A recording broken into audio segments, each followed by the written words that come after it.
Hey guys, good evening to all of you on a Friday evening. I know it's our it's a, it's a rest day for a lot of people, especially as we enter into Saturday, Sunday. But I highly encourage you use this weekend, use this time, Friday, Saturday, Sunday, also to build the skills to learn more on how you can grow and build wealth using the stock market. Because I really believe that the stock market is still one of the greatest ways if it's done properly, studied well, not thinking about it from a get rich quick mindset, not relying on stock picks, that it's still one of the best ways for you to grow wealth over time. And since we have an upcoming IPO, I want to talk more about IPOs. And I know I've gotten a lot of questions from you guys via our Patreon community, YouTube community, and the Instagram DMs that were pertaining to IPOs. And I want to shed more and more information to all of you, which I hope will add value and also strength to you, because at the end of the day, you will only go as high as what you know about investing and about trading by the information that you apply. So, by the way, thank you also. We've hit 9,000 subscribers in this channel. And it's just nice to see that there's a growing number also of Filipinos that are getting interested in learning using technical analysis. Because as you all know, this channel is all about technical analysis. So I want to start with this. I mentioned in a previous video that majority of the IPOs or uh, there's no IPO that will sell their company, their stock at IPO at break even. It will always be sold at a premium. That's why you always have to know what you are getting into, because as you know what you are getting into, what happens, good or bad, you have a scenario whether you will buy, sell, hold, or avoid, and you would not be shaken out. That you've studied it very, very well. You have a battle plan. Are you exiting in the intraday? Are you exiting a few days after? Or are you cutting losses if this happens? Or if it moves up, what will be your signal to sell? Or are you holding even if it goes up? Or if you're a long-term investor, you would not be shaken by any movement or volatility. So that being said, I wanna share to you that no one can make a prediction on how an IPO will go. I've been investing for over a decade now, and I've seen different types of IPOs. I've seen the large ones, I've seen the small ones, I've seen the ones that have dropped intraday, I've seen the ones that have massively moved up intraday. I've also seen the ones that have done nothing for a couple of days, then suddenly start to shoot up. I've seen the ones that after moving up from its IPO, it has never looked back since. I've seen some stocks also that went up a bit, then after going up, started to go down, and up until now, 5, 6, 7, 8, 9, 10 years after, it has not gone up above its IPO price. And that's what happens. No one can forecast how the market will go. No one can predict where a stock will be 5, 10, 15, 20 years from now. No one has a crystal ball on how it will happen. But what I can show you is, let's take a look at some of the IPOs over the past few years, so that you at least have context also that it can go in different directions. I want to start with, if you look at it this year, no, uh, we're having Converge, and then prior to this, we had Mary Mart, which massively gone up. Then we also have A-REIT, which during the IPO day went much, much lower. Then if you backtrack from last year, you had Axelum, which also dropped on its day. You had Frutas, which intraday pushed up, but also intraday had price movements that brought it down. Then you also had Kept Wealth, which massively moved up.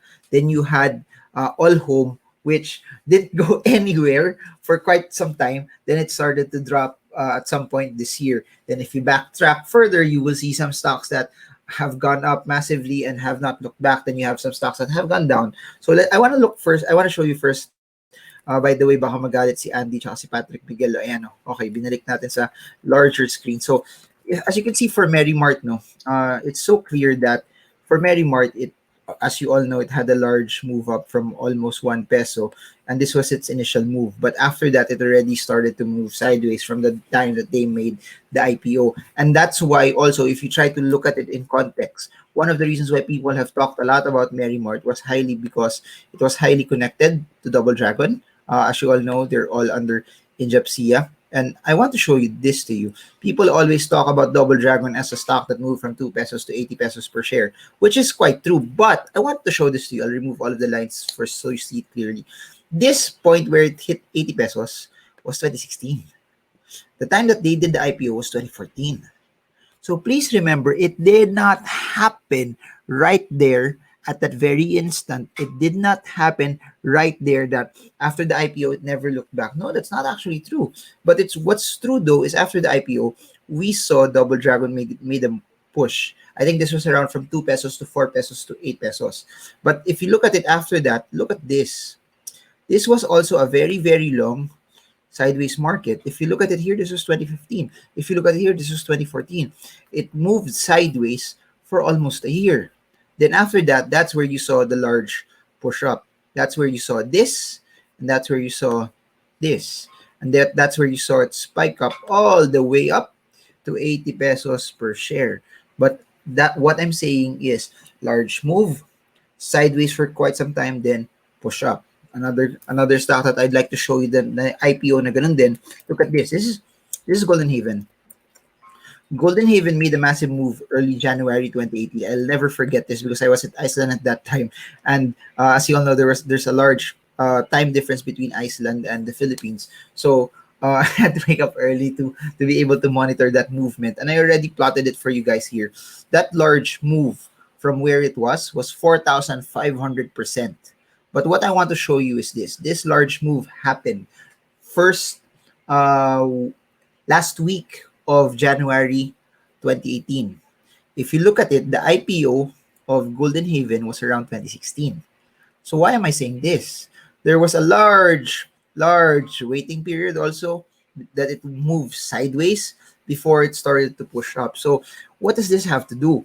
It will always go back to what your plan is. Meaning, what I wanted to mention also about Mary Mart, Double Dragon, Golden Haven, small IPOs, and a large chunk of their proceeds went purely to expansion. You always like companies that when they do their IPOs, a big chunk of it will go to expansion, not really debt repayment. You want IPOs that a large chunk of it will go primarily for the company to use it to grow, to expand, which is also the case for Pure Gold. That's why Pure Gold, from its IPO price up until now, almost a decade already into it, has gone massively up. But again, prevailing team, Golden Haven, it's always quoted no as a stock that pushed up. But again, I'll say this over and over. It's a misconception. Why? Because you had to wait also for more than a year before you saw it start to go up.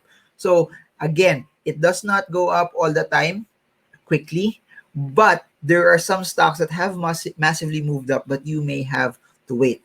I want to show you Pure Gold. And Pure Gold, I'll never forget this because at that time, no, it was 2011 or 2010, I was, wala pa akong 5 years sa market at that time. But, so you have a general context and so you have a general feel also of how it went, how it is, and how it could possibly go. I want to zoom out so you have proper context of it as well. So if you look at it here, you'll see this.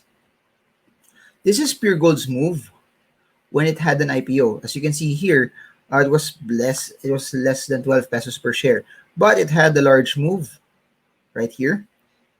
So this is different. If you look at the other stocks that I showed you, sideways muna na matagal, then boom. This one, large push up already, right from the from the IPO. If you'll measure this from here to here, this was already around 300%. This was more around a year also. But after that, if you notice it here, this entire portion made it move sideways also. Then it made its large push up. Then after that, long period of time, but it hasn't really gone far from this particular push from its movement up. So if you notice a theme, there are IPOs also that boom, large push, move sideways. It will go up a bit higher than the highest point from before, but after that, it does not do anything as well. I want to show you another one. This is going way back already. Aboitiz Power. Ito talaga sobrang bago pa ako sa market when they did their IPO. So if you look at Aboitiz Power, I'll never forget this because it had such a large, massive move. It may not look impressive today, but in my era, when I was starting out, it was so impressive. Comment below, it was so impressive. It was so impressive. Look at this. So, as you can see here, This was a sideways push. Look at this. Sideways, sideways. But right after this, look at this. I'll try to encircle it for you guys so you see it as well. Here, or even if you look at the breakout from here, 200-day moving average, if you'll allow me to measure that, this is over uh, all 830+%. This breakout here, this is over 500+%. And but the thing here is January 2008, breakout from 200-day moving average was a year. Breakout from this particular resistance was almost around 2 years, or at least 20 months. So you get what I'm trying to say. And if you notice it also, I just want to show this to you guys. There's a large drop here that happened. And if you'll also measure that large drop from 5 to 2.37, that's quite a steep drop. That's over 50+%. So please remember the context that stocks don't always go up during IPOs. There are some stocks that move sideways or some stocks that will go down. But if you look at it from its pure fundamentals, the good ones always massively over time go up. And there are some stocks also that after the IPO, boom, goes up. But after that, starts to go down. Let me give you an example. Comment below if you're learning. And most of this, no, ito yung mga napagdaanan ko, ito yung mga, these are good experiences to show you on how IPOs would generally go. This is SSI. This is primarily yung mga mamahalin na brands, no? But I want to show this to you. SSI, boom, massive drop if you look at it. But look at this. IPO here, 2014, it was around 7.5 pesos yata pagkalala ko. Large move up, as you can see here. As you can see, the large move up, that was around 50+%. Then, boom. Then, boom. Then, boom. Large, massive moves down. If you look at it now, it's at 1 peso per share. 7.5 to 11, all the way down to 1. Another example that did massively well after the IPO, then has moved massively down, Surpass. Look at this. Zoom out. There. As you can see right here, very, very clear. From the IPO, it was positioned as a tech stock story in the Philippines. This move here, this was around 7+ pesos per share, all the way up to 12. Corrected a bit. Massive push up here. Corrected a bit. Oops, sorry about that. Corrected a bit. Then massive push up again. Corrected a bit. So it just looks like a stock with massive corrections. Then it made its ultimate push. This was around 2016 to 2017. Please remember, this was around 2014. So from its IPO of 7.5, 2014, in almost just 2 years, it made its way from 7.5 all the way to 21 pesos per share. But right after that, right after hitting 20 plus, look at this. Boom. Massive drop from its peak to here. Large downtrend. Then as you start to pull it and as you start to draw a line here, this is what you will also get.